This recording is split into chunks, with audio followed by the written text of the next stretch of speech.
Hello everyone, welcome to my channel K R vision classes. आज की class में हम पढ़ेंगे क्लास 9 का chapter force and laws of motion. पिछली वीडियो में हमने सीखा था what is inertia and their types. Inertia क्या होते हैं और उनके टाइप्स क्या होते हैं। उससे पहले एक रिमाइंडर कि अगर आप चैनल पे नए हैं तो चैनल को लाइक शेयर सब्सक्राइब कीजिए और बेल आइकन को प्रेस करना ना भूलें। तो आज की क्लास के टॉपिक हैं जो हम इस क्लास में डिस्कस करेंगे, वो है आपके पास Newton first law of motion, जिसे हम लॉ ऑफ इनर्शिया भी कहते हैं। उसके अलावा इसके एग्जांपल्स, नेक्स्ट है momentum, what is momentum, what is the SI unit of momentum and the concept related to momentum and some numerical based on the momentum. So are you guys ready? So जल्दी से चलिए अपनी video start करते हैं। Let us discuss Newton first law of motion. So before going to explain it, let us consider an example. At your screen, a picture is showing a video, a small video, a picture is showing that a ball is remaining at rest like this. ठीक है, आप देख सकते हैं कि आपकी screen के ऊपर एक बॉल है जो रेस्ट में है। अब मैं उस बॉल से ऐसे बोल रही हूँ, चलो बेटा चलो चलो अपने आप चलो, तो क्या वो रेस्ट से खुद से मोशन में आ रही है? नहीं आ रही है, नहीं आ रही है ना वो। तो आप ये देखो कि जब वो हमें उस बॉडी को, यानी कि जो बॉडी रेस्ट में है वो खुद से मोशन में नहीं आ रही, तो उस बॉल को मोशन में लाने के लिए मैं क्या करूंगी? तो आप देख सकते हैं उस बॉल को मोशन में लाने के लिए क्या किया जा रहा है? फिंगर से एक फोर्स लगाई जा रही है या हाथ से एक फोर्स लगाई जा रही है। तो जब भी हम फोर्स लगा रहे हैं तो वो क्या हो रहा है? उस वो रेस्ट से मोशन में आ जाती है। समझ में आया? तो यानी कि कोई भी ऑब्जेक्ट जो रेस्ट में है, अगर हम फोर्स लगाएंगे, एक्सटर्नल फोर्स लगाएंगे तो हम उसे मोशन में ला सकते हैं। ऐसे ही दूसरा एग्जांपल है जिसमें एक गाड़ी रोड पे चल रही है, ठीक है, कॉन्टिन्यूसली या यूनिफॉर्म मोशन कर रही है वो गाड़ी। अब मुझे ये बताइए, क्या वो गाड़ी खुद से मोशन से रेस्ट में आ सकती है? नहीं, ठीक है। जैसे आप बोर्ड पे भी एग्जांपल देख सकते हैं कि जब भी कोई ऑब्जेक्ट, यानी कि मैंने कार का एग्जांपल लिया है, जब कोई ऑब्जेक्ट स्ट्रेट लाइन में मोशन कर रहा है, यूनिफॉर्म मोशन कर रहा है, तो वो खुद से रेस्ट में नहीं आ रहा। ठीक है, मैंने ऑर्डर दे दिया गाड़ी स्टॉप, नहीं हो रही, नहीं हो रही ना। तो उसी तरीके से हमें इसको स्टॉप करने के लिए क्या अप्लाई करना पड़ेगा? यहाँ पर मुझे इसको रोकने के लिए ब्रेक अप्लाई करना पड़ेगा, तब ये किस में आ जाएगी? हमारे पास रेस्ट में। तो Newton first law of motion, जिसे हम लॉ ऑफ इनर्शिया भी कहते हैं, इनर्शिया को हमने लास्ट टाइम डिस्कस किया था कि कोई ऑब्जेक्ट रेस्ट से मोशन में या मोशन से रेस्ट में खुद से नहीं आ सकता। तो आई थिंक आपको ये समझ में आया होगा। तो इनर्शिया से ही इंस्पायर होकर हमने एक न्यूटन ने अपना फर्स्ट लॉ दिया था मोशन में, जो ये कहता है कि Newton first law of motion states that an object remains in A state of rest. जैसे ये बॉल रेस्ट में है, यानी कि रिमेन मतलब रहेगी, रेस्ट में ही रहेगी। या फिर दूसरे की बात करें और ऑफ यूनिफॉर्म मोशन, अगर कोई ऑब्जेक्ट यूनिफॉर्म मोशन में है तो वो यूनिफॉर्म मोशन में रहेगा इन ए स्ट्रेट लाइन में, ठीक है, अनलेस जब तक compelled to change the state by an external unbalance force applied on it. यानी कोई ऑब्जेक्ट रेस्ट में है तो वो रेस्ट में ही रहता है, अगर कोई ऑब्जेक्ट यूनिफॉर्म मोशन में है तो यूनिफॉर्म मोशन में ही रहेगा जब तक हम उस पर कोई भी अनबैलेंस फोर्स या कोई भी एक्सटर्नल फोर्स अप्लाई नहीं करते, तो वो ऑब्जेक्ट अपनी स्टेट को चेंज नहीं करता है। दोबारा सुन लीजिए कि किसी भी ऑब्जेक्ट की स्टेट को रेस्ट से मोशन में लाना है या मोशन से रेस्ट में लाना है, तो हम उसके ऊपर एक्सटर्नल फोर्स अप्लाई करेंगे, तभी वो अपनी स्टेट को चेंज करेगा। ऐसा न्यूटन ने कहा था अपने फर्स्ट लॉ में। तो ये एग्जांपल्स थे जो आपको बताते हैं न्यूटन फर्स्ट लॉ के लिए हमने एक टर्म को डिफाइन किया जिसे हम क्या बोलते हैं? फोर्स। आपने छोटी क्लासेस में सीखा होगा पुश और पुल फोर्स, ठीक है, मतलब पुश और pull on an object is called force. तो पुश और पुल में भी हम क्या कर रहे हैं कि ऑब्जेक्ट की पोजीशन को चेंज कर रहे हैं, उसकी स्टेट को चेंज कर रहे हैं। क्या कैसे कर रहे हैं? फोर्स लगाकर। तो Newton first law defines the force. ये एमसीक्यू का क्वेश्चन है कि न्यूटन फर्स्ट लॉ किस चीज के बारे में बताता है। तो न्यूटन के तीनों लॉ फोर्स में अलग अलग चीजों को एक्सप्लेन करते हैं, तो इसे आप नोट कर लीजिए, ठीक है। तब तक मैं पानी भी लेती हूँ। Now we will discuss the next topic of the class, that is called momentum. Momentum क्या होता है? It is defined as the product of mass and velocity. Momentum mass और velocity का product है। It is denoted by P. Momentum का symbol capital P या small p होता है। ऐसा unit is kilogram metre per second, क्योंकि मास की ऐसा यूनिट होती है किलोग्राम और वेलोसिटी की ऐसा यूनिट होती है मीटर पर सेकेंड। तो जब हम इन दोनों को कंबाइन करते हैं तो मोमेंटम की ऐसा यूनिट होती है किलोग्राम मीटर पर सेकेंड। दोबारा सुन लीजिए, मोमेंटम मास और वेलोसिटी का प्रोडक्ट होता है। मोमेंटम का सिंबल p होता है, मोमेंटम का फॉर्मूला मास इनटू वेलोसिटी, और मोमेंटम की SI unit kilogram metre per second होती है।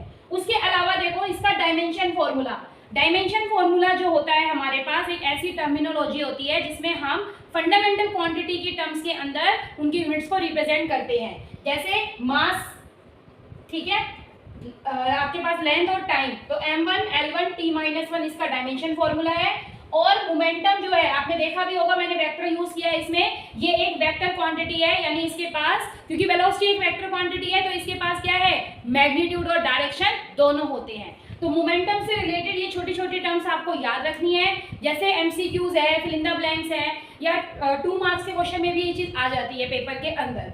तो पहले आप इसे नोट करो, फिर मोमेंटम के ग्राफ्स पढ़ते हैं और फिर न्यूमेरिकल्स करते हैं।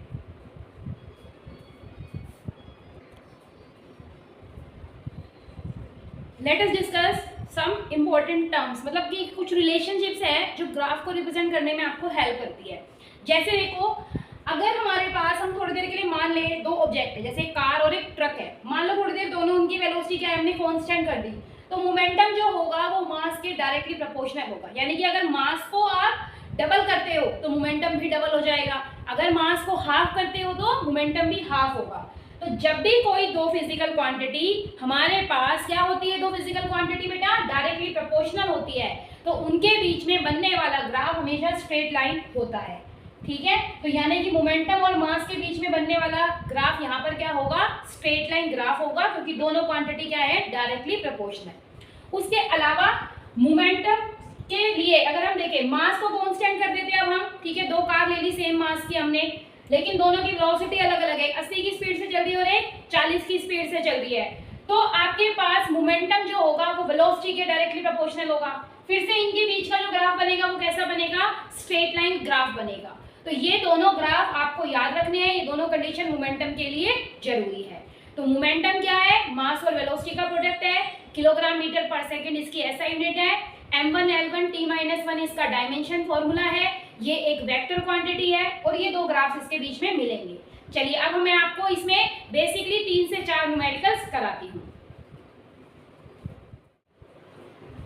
So now let us consider the first numerical based on momentum.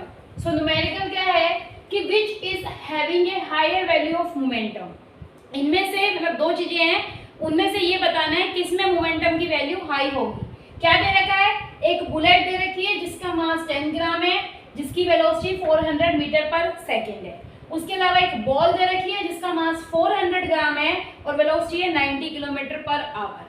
तो जब भी हम न्यूमेरिकल करते हैं, मैंने लास्ट टाइम भी आपको बताया है कि न्यूमेरिकल के लिए हमें क्या करना चाहिए, हमें सबसे पहले गिवन वैल्यूज लिखनी चाहिए। तो मैं इसको 2 पार्ट्स में डिवाइड करके आपको करा देती हूँ। सबसे पहले देखिए, फर्स्ट के अंदर गिवन वैल्यू में हमें क्या दिया हुआ है, मास ऑफ बुलेट, मान लीजिए m1 मैंने माना 10 ग्राम, ग्राम को किलोग्राम में करेंगे तो 1000 से डिवाइड करेंगे, तो यहाँ पर मेरे पास 10/1000 किलोग्राम हो गया। ऐसे ही वेलोसिटी ऑफ बुलेट v1, कितनी वेलोसिटी दे रखी है बुलेट की आपको, this is the velocity that is 400 metre per second. Gram को किलोग्राम इसलिए बदला क्योंकि ऐसा यूनिट है मास की, यहाँ पे मीटर पर सेकेंड, वेलोसिटी की ऐसा यूनिट है, तो सेम में होना चाहिए। तो हम लिखेंगे momentum P1 is equal to mass m1 multiply velocity v1, यानी 10/1000 मल्टीप्लाई 400, तो इट इम्प्लाइज, तो ये आ जाएगा आपके पास 4 kilogram metre per second. Bullet का मोमेंटम कितना आ गया, 4 किलोग्राम मीटर पर सेकेंड। ऐसे ही अगर मैं बॉल की बात करूं, मास ऑफ बॉल m2 कितना दे रखा है, 400 ग्राम, किलोग्राम में बदलेंगे 1000 से divide. Velocity of ball v2 कितनी दे रखी है 90। अब किलोमीटर पर आवर में दे रखी है, मीटर पर सेकंड में बदलने के लिए लास्ट टाइम भी बताया था, अब भी रिपीट कर रही हूँ। 5/18 से मल्टीप्लाई करेंगे, 18 बन जाए 18, 18 5 जा 90, यानी 25 मीटर पर सेकेंड। ऐसे ही मोमेंटम निकालेंगे हम। मोमेंटम कितना मान लिया P2, क्या वैल्यू होगी m2, मास और वेलोसिटी का प्रोडक्ट। m2 की वैल्यू 400/1000 मल्टीप्लाई बाय 25। 2 0 से 2 0 कैंसिल, 2 2 जा 4, 2 5 जा 10, 5 1 जा 5, 5 5 जा 25, that is 10 kilogram metre per second. तो किसका मोमेंटम ज्यादा है, बॉल का। लास्ट में लिख देंगे हम, ball has higher momentum than bullet. ठीक है, आप ऐसे इसको कंप्लीटली लिख लीजिए। तो न्यूमेरिकल करने के लिए गिवन वैल्यू, फिर फॉर्मूला और फिर कैलकुलेशन, ऐसे आपके न्यूमेरिकल इजीली सॉल्व हो जाते हैं। क्विकली इसे नोट कीजिए। ओके, सेकेंड क्वेश्चन आपकी स्क्रीन पर है, जिसको करने के लिए आपको 5 सेकंड का टाइम मिलेगा। तो आपके 5 सेकंड स्टार्ट होते हैं। आप 5 सेकंड कंप्लीट हो गए। चलिए मैं कराती हूँ क्वेश्चन, आप अपनी वैल्यू चेक कर सकते हो। आई नो आपके आंसर्स आ गए होंगे, आप कमेंट भी कर सकते हैं। गिवन वैल्यूज में आपको दे रखा है mass of ball that is 200 ग्राम। फिर से किलोग्राम में चेंज करेंगे तो 1000 से डिवाइड करेंगे। उसके अलावा कह रहा है वेलोसिटी ऑफ बॉल v कितनी है 81। इसको डिवाइड करेंगे 5/18 से। ये 81 18 की टेबल में नहीं आता, 3 से कट कर सकते हैं। 3 6 जा 18, 3 2 जा 6, 3 7 जा 21 सॉरी। ठीक है, ऐसे आप पढ़ सकते हैं। तो ये आ गया आपके पास 45/2 मीटर पर सेकेंड। तो बेटा मोमेंटम निकालना है सिंपल। पहले फॉर्मूला लिखो, मास इनटू वेलोसिटी। ठीक है, मास कितना दिया हुआ है आपको, इनटू में 45। 2 0 से 2 0 कैंसिल, 2 1 जा 2, 2 5 जा 10, 5 1 जा 5, 5 9 जा 45, that is 9 kilogram metre per second. तो आप अपना आंसर चेक कर सकते हैं। ये आपका आंसर होगा। यहाँ पे हमने किलोग्राम में चेंज किया, मीटर पर सेकंड में चेंज किया और मल्टीप्लाई किया। ठीक है, चलिए लास्ट क्वेश्चन करते हैं, थर्ड क्वेश्चन। बाकी आप ऐसे ही क्वेश्चंस अपनी बुक में से कर सकते हैं, और कोई क्वेरीज है तो आप मुझे कमेंट करके पूछ सकते हैं। So now let us discuss third numerical. Third numerical भी बिल्कुल सेम है। मोमेंटम के न्यूमेरिकल एक्चुअली बेटा थोड़े से इजी होते हैं।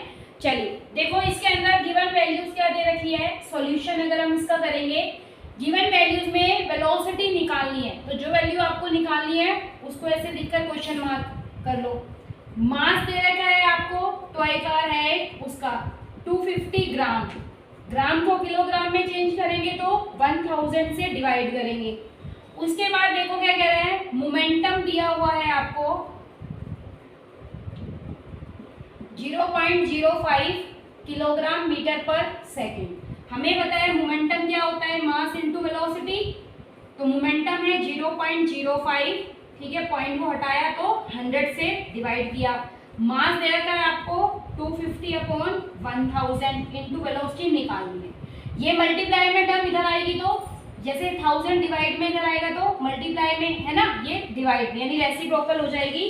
तो velocity is equal to 5/100 multiply 1000 divided by 250। तो जब हम इसे सोल्व करेंगे, 2 0 से 2 0 कैंसिल, 1 0 से 1 0 कैंसिल, 5 1 जा 5, 5 5 जा 25। तो वेलोसिटी आ जाएगी आपके पास 1/5 मीटर पर सेकेंड। आप इसे पॉइंट में भी चेंज कर सकते हैं, 0.2 मीटर पर सेकेंड। तो मोमेंटम के न्यूमेरिकल ऐसे होते हैं।